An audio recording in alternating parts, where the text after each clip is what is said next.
श्री कांशीराम जी की पुण्यतिथि के मौके पर केंद्र की सरकार से इनको भारत रत्न की उपाधि से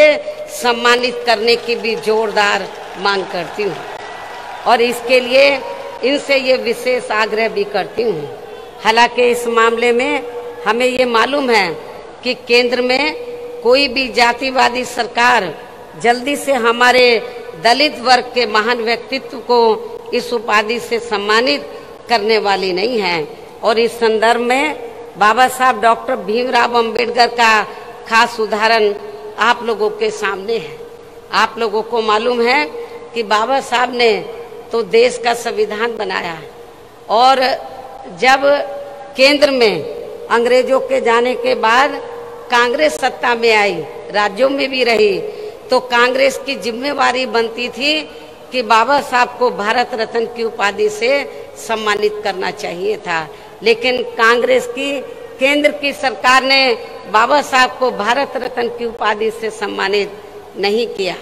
और नतीजा क्या हुआ, हमारे लोग इसके लिए काफी संघर्ष करते रहे लेकिन सफलता नहीं मिली, क्योंकि कांग्रेस पार्टी नहीं चाहती थी कि दलितों को और खासकर बाबा साहब को ये सम्मान मिले। उसके बाद जब बीएसपी बनी और 1989 में जब केंद्र में जनता दल की सरकार बनी श्री बीपी सिंह के नेतृत्व में और कांग्रेस सत्ता से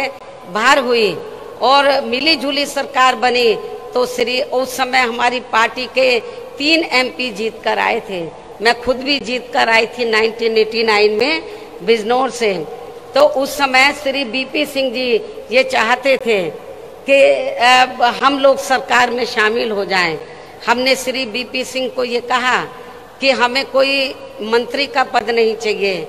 हम केवल 2 ही आपसे मांग कर रहे हैं, एक तो बाबा साहब को भारत रत्न की उपाधि से सम्मानित किया जाए और दूसरा मंडल कमीशन की रिपोर्ट लागू की जाए। तो श्री बीपी सिंह जी ने हमारी बात को मान लिया और श्री बीपी सिंह जी की सरकार में ही बाबा साहब को भारत रत्न की उपाधि से सम्मानित किया गया और पिछड़े वर्ग की मंडल कमीशन की रिपोर्ट लागू हुई। लेकिन ये बीजेपी को उस समय अच्छा नहीं लगा, जो आज जनगणना का भी विरोध कर रहे हैं ओबीसी का, और उन्होंने श्री बीपी सिंह की सरकार ज्यादा दिन नहीं चलने दी और उनकी सरकार गिर गई। इसलिए अब चाहे ये पार्टी अर्थात कांग्रेस पार्टी, इसलिए कांग्रेस ने यदि ऐसा किया होता तो आज कांग्रेस की हालत ऐसी नहीं होती। इसलिए अब चाहे ये पार्टी अर्थात कांग्रेस पार्टी दलित को किसी भी स्टेट का मुख्यमंत्री व देश का प्रधानमंत्री तथा पार्टी का हेड भी क्यों ना बना दे, तो भी दलित वर्ग के लोग बाबा साहब का ये अपमान भूलने वाले नहीं हैं। इसके साथ ही पिछड़े वर्ग के व्यक्ति को भी ये सभी महत्वपूर्ण पदों पर भी क्यों ना रख लें, तो भी इस वर्ग के लोग कांग्रेस को जल्दी से माफ करने वाले नहीं हैं, जिसने केंद्र में अपनी सरकार के रहते हुए इनकी मंडल कमीशन की रिपोर्ट को लागू नहीं किया था।